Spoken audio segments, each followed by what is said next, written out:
From Full House to the courthouse, let's take a look at what happened to the Olsen twins, who were once the biggest child stars on the planet.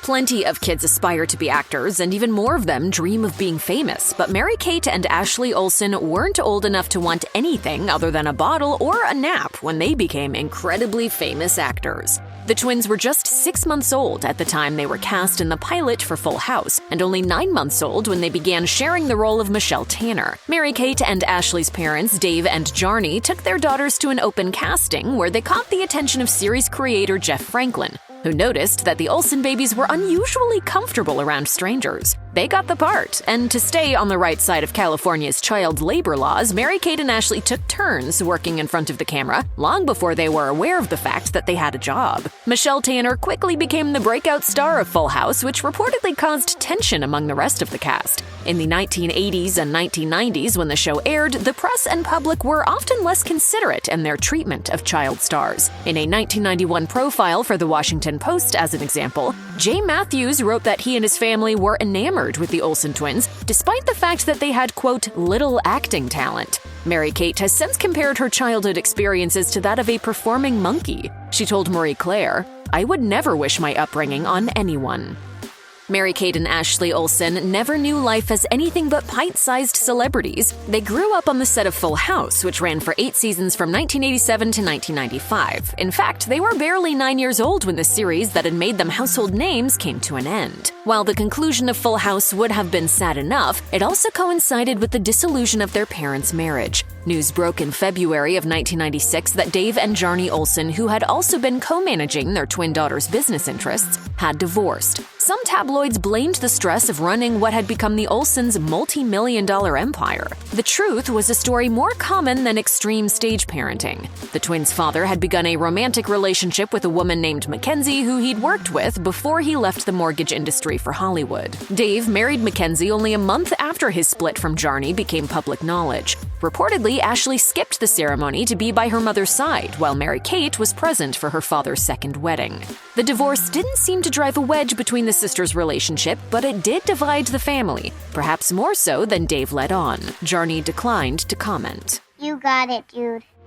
In a 1996 conversation with Entertainment Weekly, Mary-Kate Olsen reasoned that regardless of the media empire that sprang up around them, she and her sister got to have normal childhood experiences. She said, "We go to school, play with our friends, see our pony, have sleepovers." The Olsen twins did attend school when possible. While their parents could have had them tutored on set, they were enrolled at Campbell Hall in Studio City, California. But the entertainment business and the upward trajectory of their careers always had to take priority over what would have been the highlights of any other teen's high school experience. For example, Mary-Kate and Ashley missed their senior prom because they'd been booked as the hosts of that week's episode of Saturday Night Live, which was recording the same night. Their SNL appearance was to promote their feature film New York Minute, and the twins even referenced missing their prom in their opening monologue. Ashley said, "We'll never know what it's like to ride in a limo and wear fancy dresses and have someone do our hair." While it's a huge honor to host SNL, there's no denying the twins spent their senior year making and promoting a movie, which left little time for other regular things like sleepovers and school dances. After they graduated from Campbell Hall, Mary-Kate and Ashley Olsen planned to attend New York University. They had already been accepted into a flexible degree program that would allow them to design their own curriculum, while they continued to run what was by then their own production company, Dual Star Entertainment Group. In preparation for this new educational and entrepreneurial joint venture, the twins had chosen a private residence they intended to share and secured nearby office space for Dual Star. Unfortunately, their plans didn't pan out. Mary-Kate and Ashley both dropped out of NYU before they'd even had a chance to move into their penthouse apartment. A variety of factors were to blame, but it's possible they may have never been very serious about their studies. There were also whispers that Mary-Kate's health was a factor. More problematic was the fact that paparazzi and the student body were so invested in the twins' day-to-day lives. The Olsens claimed they didn't feel safe at NYU as they couldn't tell which of their cohorts were selling photographs and stories to the press. I told you so. Mary-Kate and Ashley Olsen have been the subject of tabloid speculation going as far back as their parents' divorce. In their teen years, they became fashion and beauty proto-influencers, and even though they'd been churning out content through their production company, they'd become better known as media personalities. Their adoring public wanted to know what they were up to, and the intrusion only got more intense as they approached their 18th birthdays. As online media and communication became more ever-present in the early 2000s, Mary-Kate and Ashley were subjected to a virtual Wild West of cyber treatment. Websites were created to count down to the day they'd turn 18 for the explicit purpose of celebrating the moment they'd become legal adults. The Olsens were already being sexualized by a segment of the public, while these inappropriate countdown clocks merely upped the ante. It's hard enough to be a child whose life is on display. It's much harder to be a teenager or young adult. All of the Olsens' choices and behaviors were scrutinized by the public and sometimes spun into stories that simply weren't true. Of all the things the press hounded Mary-Kate and Ashley about, speculation reached a fever pitch when it came to their weight. While their health should have remained a private matter, it didn't. Some angles suggested rampant drug use was the reason for the twins' thin frames, whereas other write-ups wondered aloud if one or both of the Olsens weren't struggling with an eating disorder. The early aughts were a pop-cultural moment in which the public was fascinated by the downfall of celebrities, and stories about stars entering rehab were particularly juicy. One might expect that the tabloids might be behind the most reprehensible stuff, but respected programs like The Oprah Winfrey Show handled the situation just as poorly, and were just as complicit in spreading the gossip.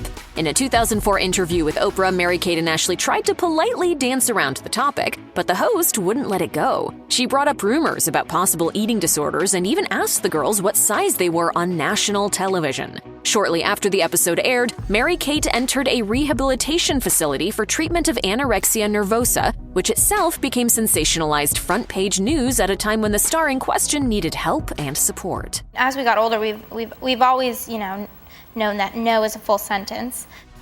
That Mary-Kate and Ashley Olsen are twins in the same industry meant that it was all but unavoidable that they'd be compared to each other. Those comparisons grew more ill-intended as the girls matured, especially during the time Mary-Kate was battling personal issues in a public spotlight. She became tabloid fodder while Ashley was embraced by the press, though even that embrace was somewhat insidious. In 2007, Maxim magazine ranked Ashley as the 37th hottest woman in the world on their annual Hot 100 list. She fell to number 47 the following year, and again, her sister Mary-Kate was missing from the yearly roundup of beautiful celebrities. Ashley also began to land solo magazine covers, and as was picked up by and contrasted in the press, Ashley was interning for fashion designer Zac Posen around the time Mary-Kate was in rehab. Even though the sisters chose to live separately for the first time during this phase of their lives, they remained close and supportive of each other, even as some corners of the media tried to tell a different story.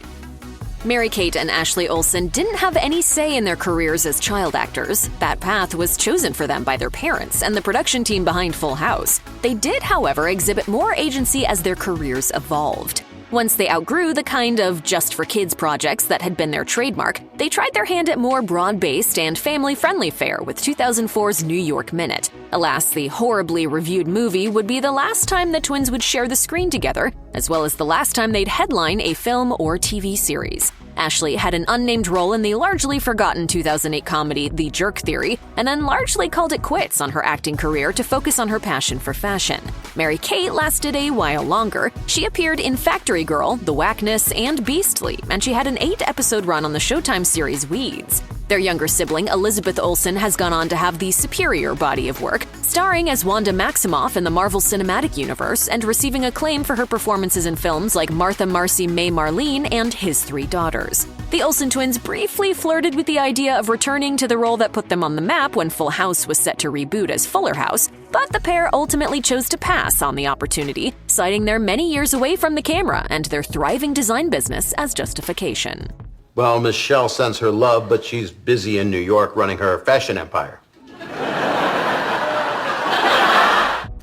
In Hollywood, relationships are infamously difficult to sustain. Both Olsen twins have found that to hold true. Ashley has dated notable men from the worlds of entertainment and sports. Her first beau was Columbia University quarterback Matt Kaplan, followed by club owner Scott Sartiano. She was on again, off again with actor Jared Leto and was momentarily tied to cyclist Lance Armstrong. She and actor Justin Bartha dated for 3 years as he was starring in The Hangover, but the couple ended their relationship in 2011. In addition, Dax Shepard claims to have gone out with her as well. Ashley met her husband Louis Eisner earlier, but didn't recognize him as a love match until 2017. The couple quietly married in 2022 and welcomed their first child in 2023.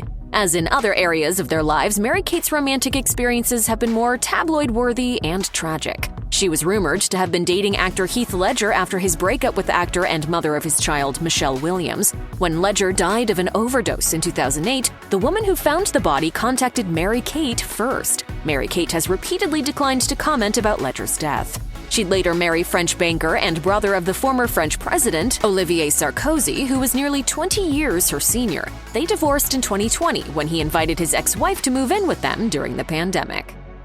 Mary-Kate and Ashley Olsen will always be known for their portrayal of Michelle Tanner, but these days the success of their fashion empire has far outpaced that of their once mighty production company.